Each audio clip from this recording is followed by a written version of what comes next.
Man, what the fuck has gotten into the NBA? This shit is like a year-round soap opera. And I'm all for it because right now, I'm going to be real. I'm more in tune to the NBA right now than I was during the regular season. And that's real shit. But I'm recording this podcast June 30th, Eastern Standard Time, 10:49 p.m. Therefore, it's not July 1st. But yet, we have already seen Jimmy Butler get traded to the Minnesota T-Wolves. We seen Chris Paul is headed to Houston to link up with James Harden. And now, Russie, the newly crowned MVP, Mr. Triple-Double himself, will now have Paul George to play with in Oklahoma City as he was traded from the Indiana Pacers. And when I seen Paul George would now be heading to OKC, my first thought was, well, what did Indiana possibly get back? I'm thinking they had to get Adams back, right? Come to find out, they traded Sabonis and Victor Oladipo for Paul George, the Oklahoma City Thunder did. That is a bag of chips, pretty much. For Paul George, I'm sorry. Gotta think Indiana could do better.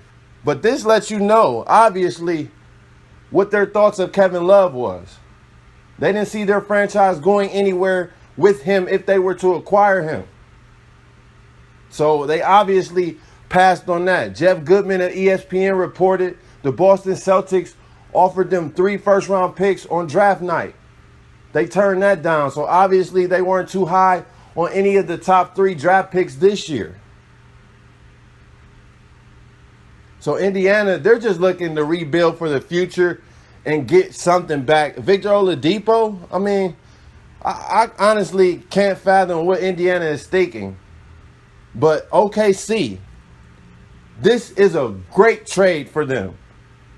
Basketball-wise, does this put them at the top of the West with the San Antonio Spurs and the Golden State Warriors, or now even the Houston Rockets? I would say no. We already saw what it looks like when Russell Westbrook plays with a pretty good small forward. Great being Kevin Durant. And Paul George, he's not Kevin Durant. But the reason this is a great trade for OKC, they were able to get out of that horrible Victor Oladipo contract. They were due to pay him $21 million per year over the next 3 seasons.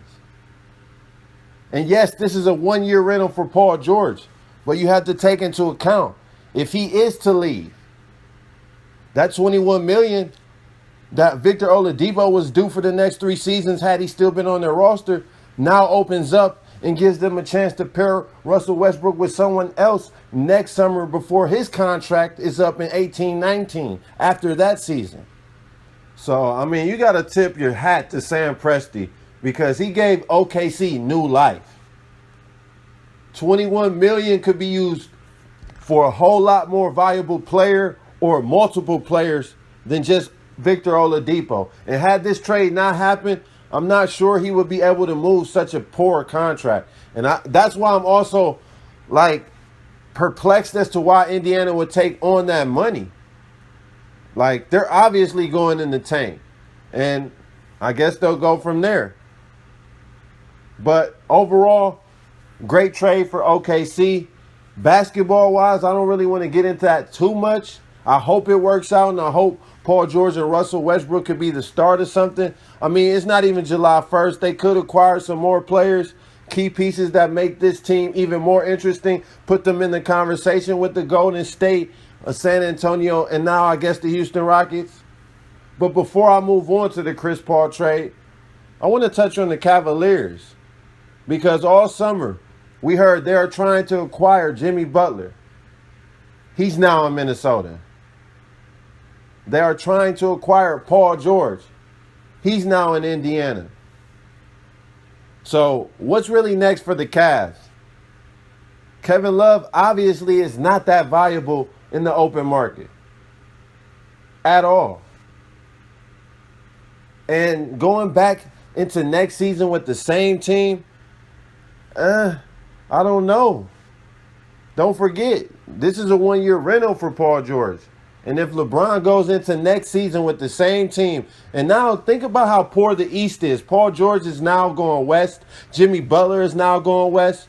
Think about this. The second best player in the East is either John Wall, Isaiah Thomas, or Kyrie Irving, in my estimation. I guess you can throw DeMar DeRozan in that conversation. But for me, personally, I'll take John Wall as the second best. He was the best player on the Wizards team that took the Celtics to 7. And they had a poor squad overall. Him and Bradley Beal, I feel, truly carried that team, especially John Wall. But that's a whole different conversation. But the East is a cakewalk. So LeBron will be in the finals again. And if he keeps adding L's to that finals record, 3-6, for the haters, the naysayers to be able to hold against him, I'm not sure if that's something he wants to continue to do. He may rather go west and face the Warriors and deal with that fate in the Western Conference playoffs instead of the NBA Finals, because people are so dumb and don't realize losing in the conference play is worse than losing in the finals. But they just go off finals record. Jordan 6-0. If LeBron was 3-0, he would be greater than his 3-6, which just doesn't add up. But, and by the way, I'm not saying LeBron is the best player. Michael Jordan is the GOAT. That's not a question. I'm just saying I hate the naysayers of LeBron James who try to pick at his game, and I'm pretty sure he hears that as well, and he doesn't want to continue to hear that. So if this Cavs team stays presently constructed and they bow out to the Warriors again, he's going to leave. I'm sorry. LeBron is out. So the Cavaliers, they're going to have to make something happen. I don't know what now that Jimmy Butler and Paul George is off the board, but they need a swing man, someone that can guard multiple positions and score for himself. And Paul George and Jimmy Butler, they were the epitome of what the Cavaliers need right now. And another player, Andrew Wiggins. But we're not going to get into that at all. But just think about it, man. That East is poor as ever.